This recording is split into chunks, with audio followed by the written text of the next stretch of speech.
Howdy, and welcome to a bonus episode of Wise About Texas. By now, I hope you've listened to both episodes of the Bonnie and Clyde series, and this bonus episode is going to consist of an interview with Dr. Jody Ginn. Jody is a Ph.D. historian and assisted Netflix with its newest production called The Highwaymen. This movie tells the story of the chase for Bonnie and Clyde from the perspective of Texas Rangers Frank Hamer and Maney Gault. I had the good fortune and privilege to work with Jody gathering some of the historical material in connection with the movie, and we sat down the morning after the world premiere of The Highwaymen to talk about making historical movies, the myths surrounding Bonnie and Clyde, and what it's like to work with Netflix on this project. So let's get to it. An interview with Dr. Jody Ginn. Dr. Ginn, thank you very much for rejoining Wise About Texas.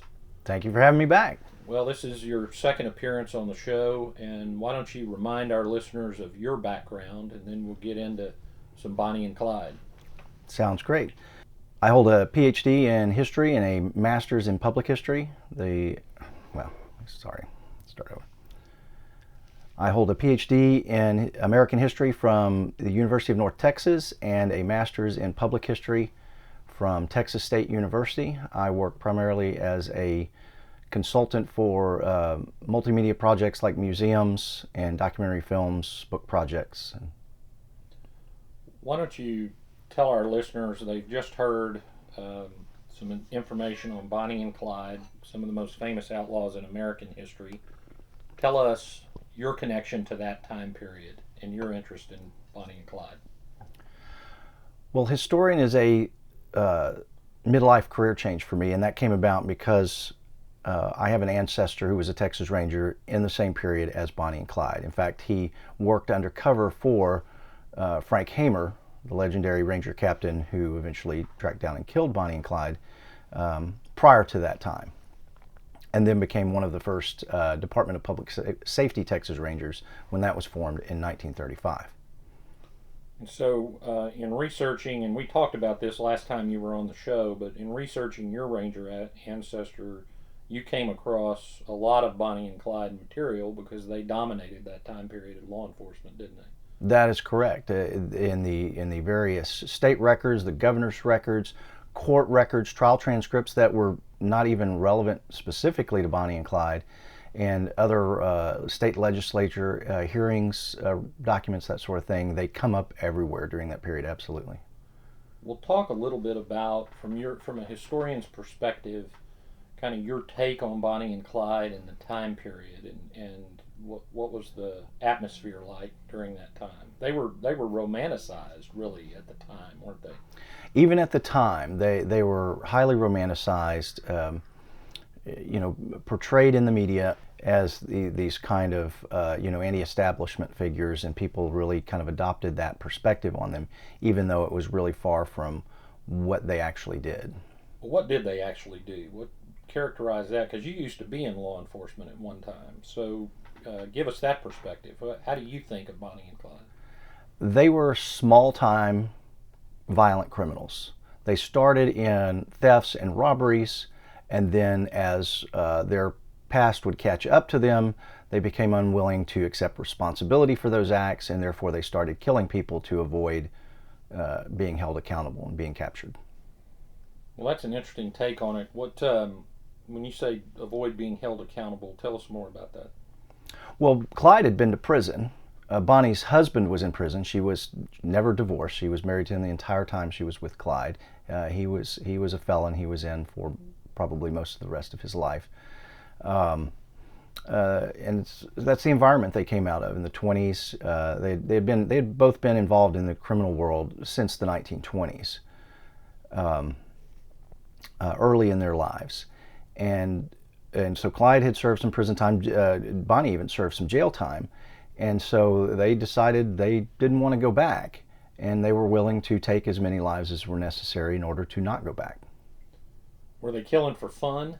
Or do you think, I mean, were they murderers or by trade, or do you think that was just an evolution out of their petty thefts and car thefts, etc.? That's a big argument you get. And I think with Clyde, I'm willing to accept the argument that he wasn't doing it for enjoyment, that he was simply doing it to avoid going back to prison.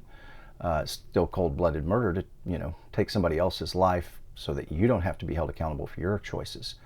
And so I'm willing to accept, based on the evidence, that assessment of Clyde, but I'm increasingly coming to the idea that perhaps Bonnie was getting to enjoy it. Really?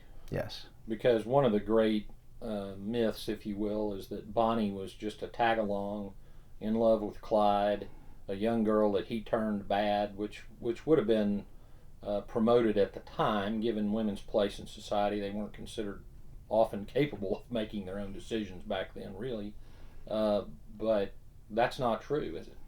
No, not at all. Bonnie was very much in control of her destiny and making her choices in life, and she gravitated to men like Clyde. Well, let's switch gears and talk about what started the idea for this interview, and that is a brand new movie on Netflix called The Highwaymen, which takes a little bit different perspective on the Bonnie and Clyde story. Listeners may remember the 1967 movie Bonnie and Clyde with Faye Dunaway and Warren Beatty. Talk a little bit about that movie as a historian watches a movie.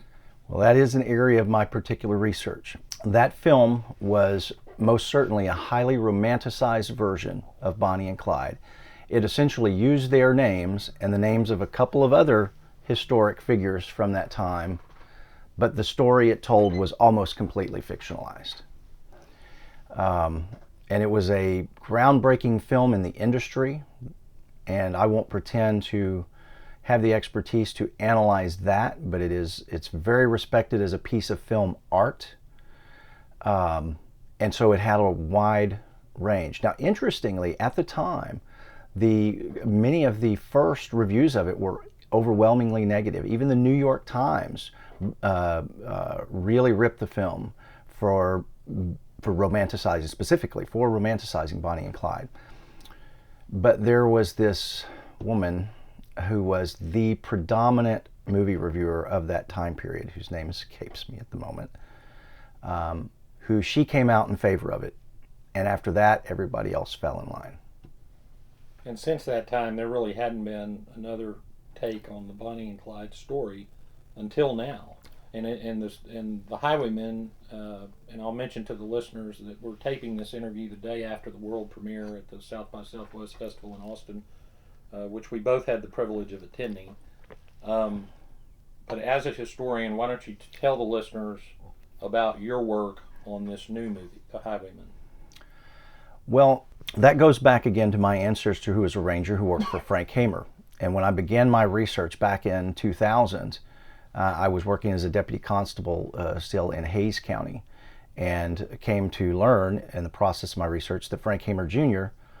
Lived there in San Marcos, and was introduced to him by a fellow retired game warden of his. He had spent a career as a game warden pilot, and Frank was not easy to reach. Frank was very, for lack of a better word, reclusive and protective as a result of the '67 film and the humiliation that his family faced coming out of that film. And so he didn't trust easily. And so it was only through the three-part connection of he knew who my ancestor was, I worked in law enforcement at the time, and a fellow law enforcement person that he had known for decades gave me a reference. And as a result, he invited me to his home, and we established a friendship.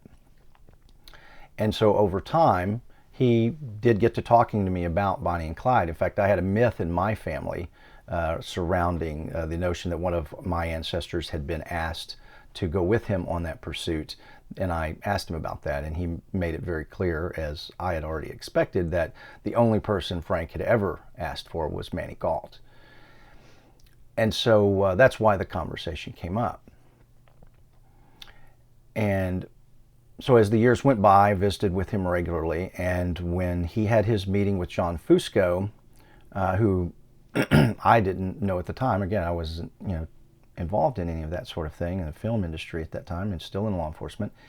But he told me about, he had met this screenwriter, John Fusco, who had written a script. He had met with him. He had blessed the script, and that it was going to tell his father's side of the story and his father's perspective. Okay, Dr. Ginn, tell us about this new movie, The Highwaymen. Tell us, who wrote it, directed, and how it came about.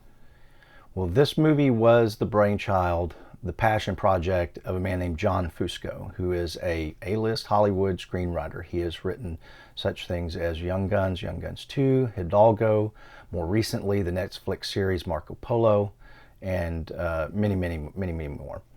And he found out, he knew the '67 film, but he said that he was suspicious of that take on those events in that time, and he had already seen, some things he had read that raised a lot of questions for him. And so over the years, he started looking into it, and the more he learned, and especially the more he learned about Frank Hamer and who Frank Hamer was coming up to that period, already the most famous lawman in Texas at that time, he recognized that film had been a grave injustice, and he wanted to tell Frank's story, and he set about that process.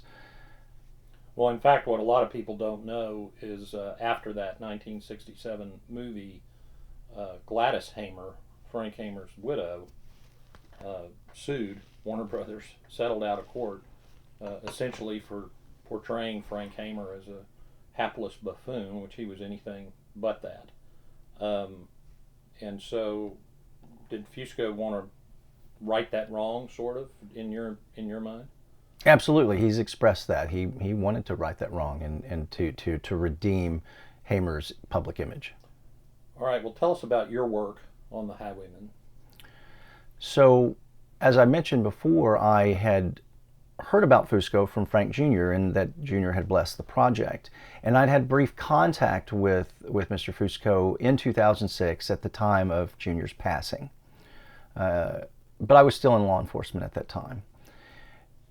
A year ago, February, I saw the deadline article that the movie was now going into production. Now, it had originally been slated to start production back in 2006 with Paul Newman in the lead and Robert Redford as Maney Gault. But due to Newman's health, that eventually fell apart, and it went dormant for many years.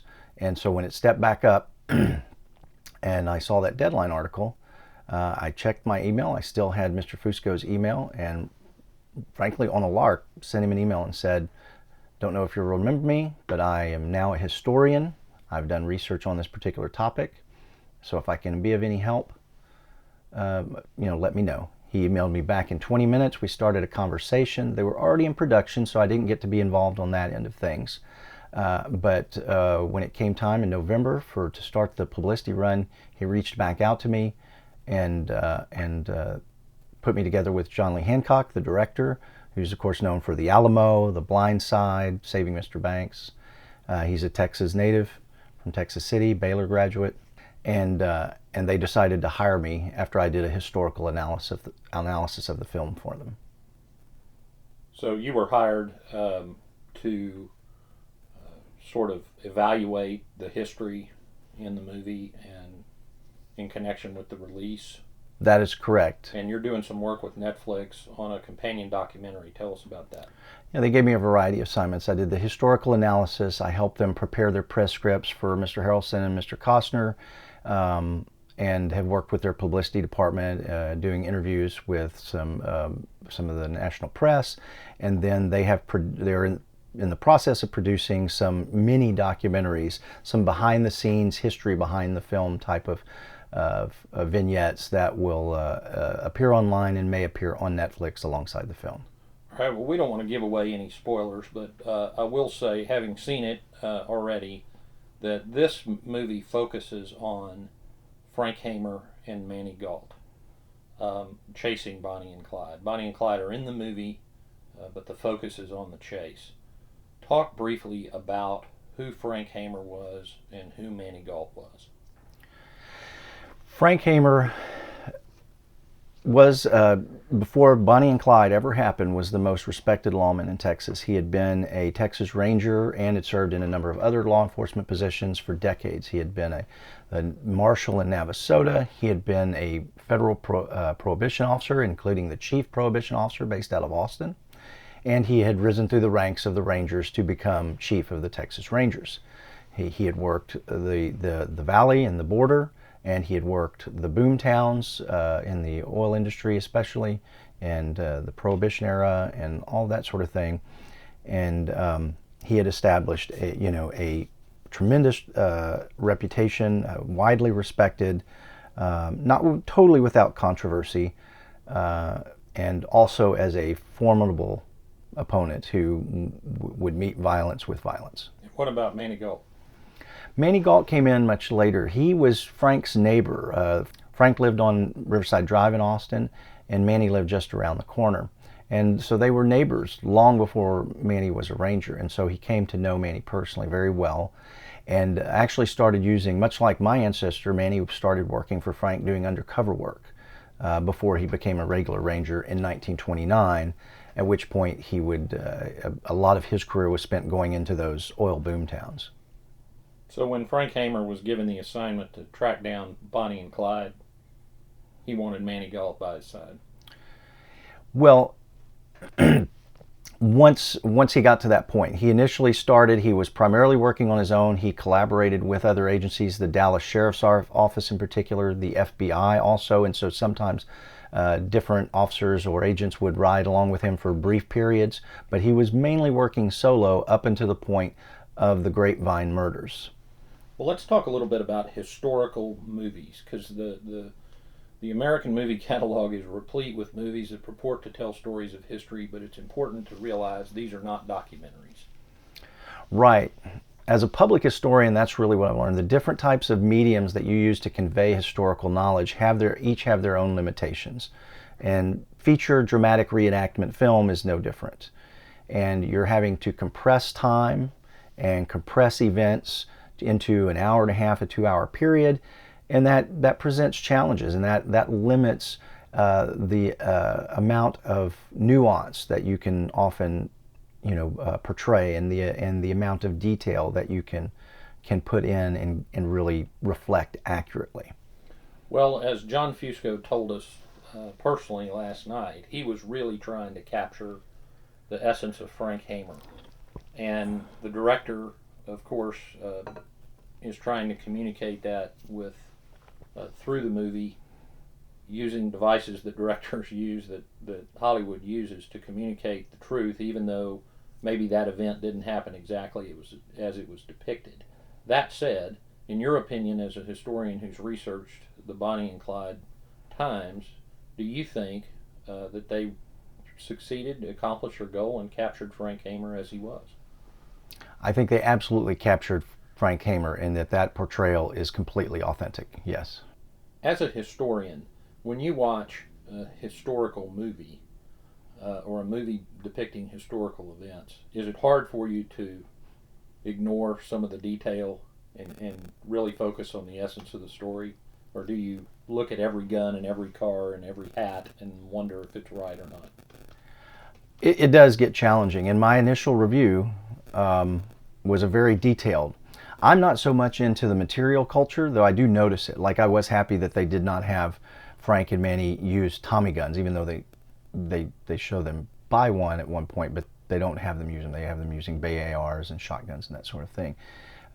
So I am aware of that stuff. I'm not quite as concerned about that as in the story that they're telling, and is there, are there historical inaccuracies there? Are they misrepresenting the people and who they were, how they were, what they would have done? Well, let's talk about the story then, as this movie portrays it, and compare it to the original movie. We've talked about the Hamer family actually suing Warner Brothers over the original movie.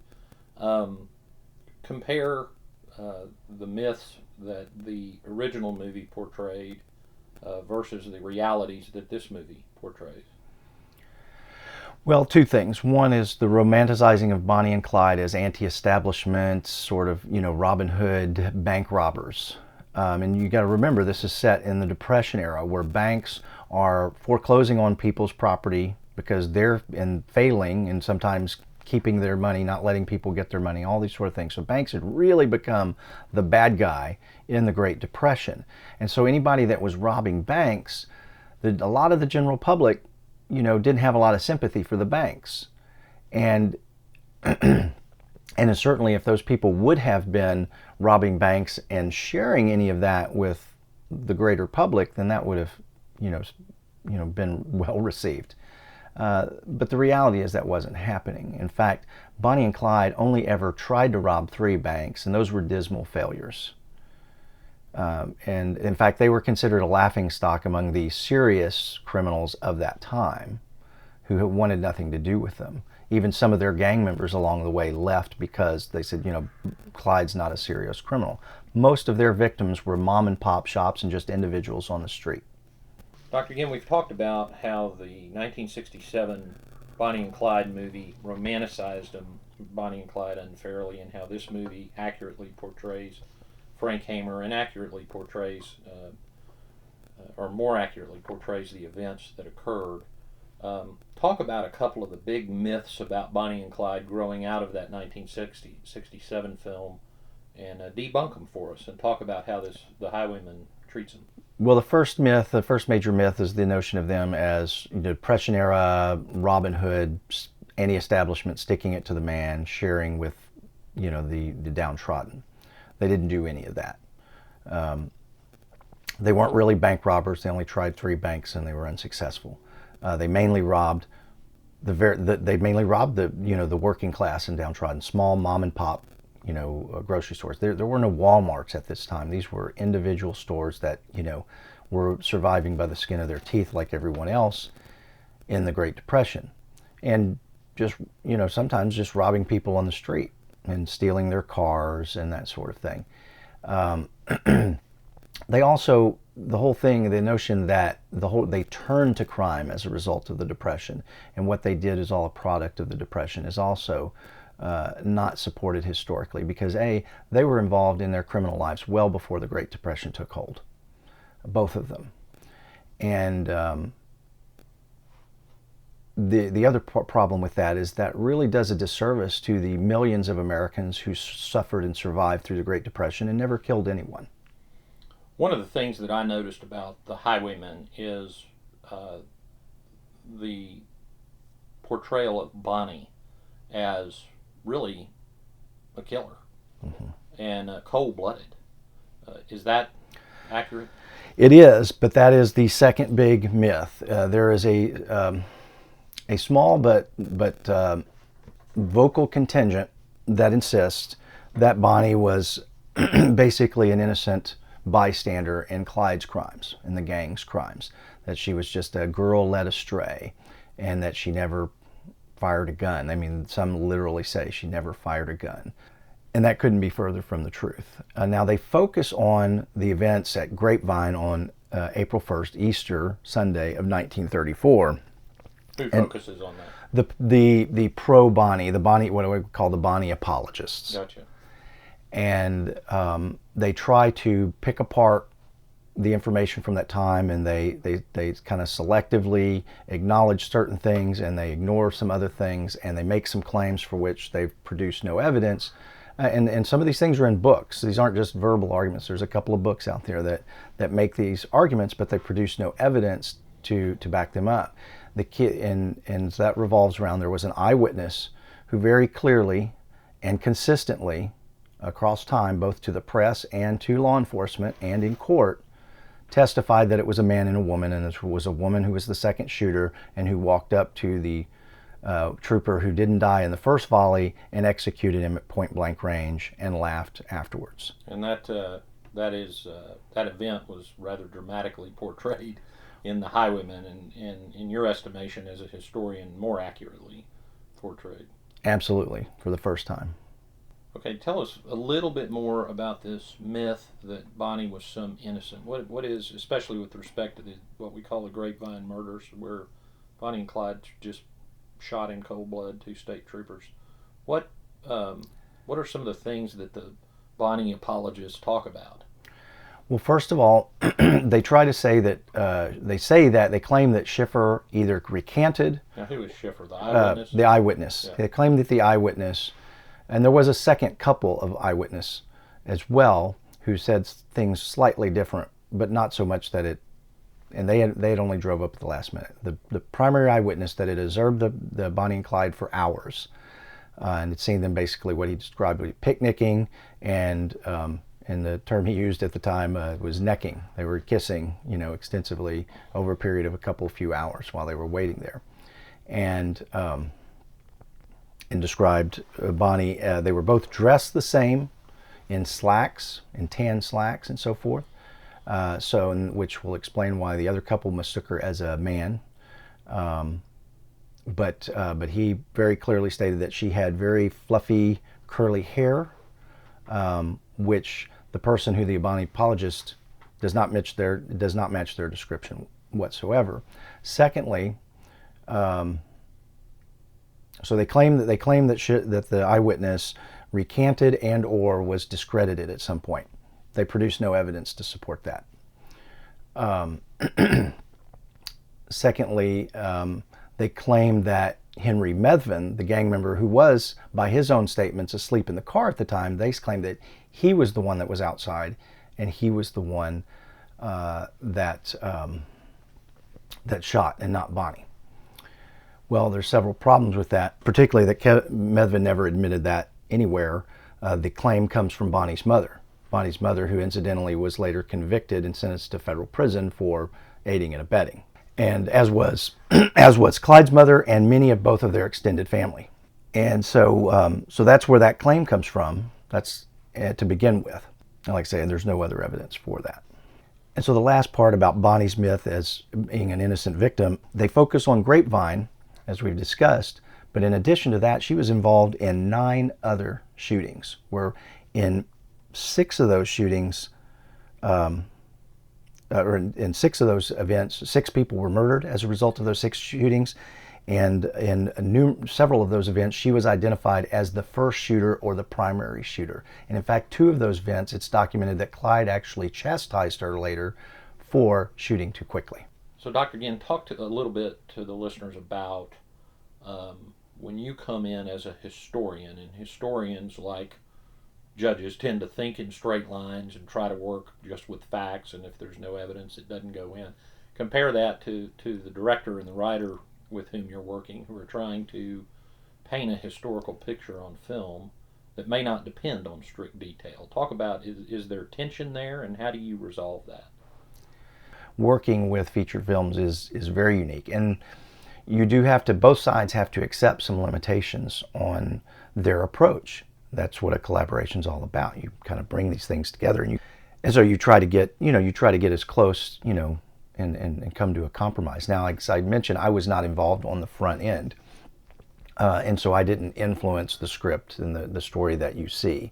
So is there a line that, is there a clear line that you just don't want to cross? I mean, obviously, if you put a modern day military weapon in the hands of a 1930s killer, you're going to lose the audience. But where is that line?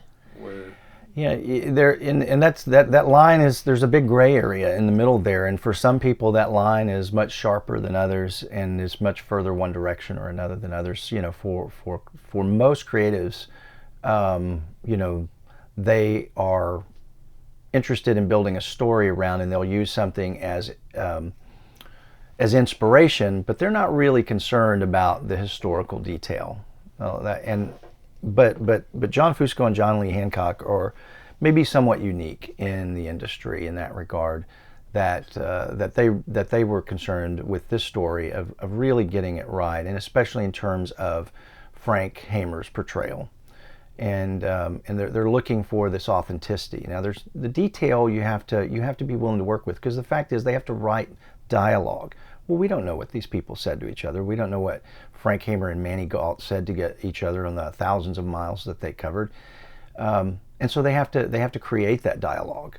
and they have to, help forward the story with that dialogue. So you have to be a little flexible in that regard, as long as it's authentic, and that's what they're going for. Does what they're having them say seem authentic to the time and place and the people? Okay, well, the movie clearly focuses on Frank Hamer, but Maney Gault, of course, is sort of his foil, his sidekick, whatever you want to call it, from a movie-making perspective. But the Maney Gault that Woody Harrelson portrays in The Highwaymen is not intended to be exactly like Maney Gault was. Is that right? That's correct. Not in the same vein as Frank Hamer. This is Frank Hamer's story, and so Maney is there in name, and a lot of what is there is reflects Maney's involvement. But the character in the film that Woody portrays is a composite character, what they call a composite character. He's a mix of several different people that had worked with Frank over the years. So that's an example of the movie makers taking a historical figure, incorporating other characteristics in order to shine the spotlight, so to speak, on Frank Hamer and his character. That's absolutely correct. All right, Dr. Ginn, well, thank you for once again being a guest on Wise About Texas, and we will look forward to the release of The Highwaymen in late March 2019 on Netflix. Thank you very much for having me again. Well, that's going to wrap it up for this bonus episode of Wise About Texas. Thanks for tuning in today, and go check out The Highwaymen, starring Kevin Costner and Woody Harrelson, currently playing on Netflix. And let me know what you think at host@wiseabouttexas.com. Don't forget, we're on Instagram and Twitter at WiseAboutTexas. And like and share the Wise About Texas Facebook page. And if you get a minute, leave us a review on iTunes. That'll help other people find the show.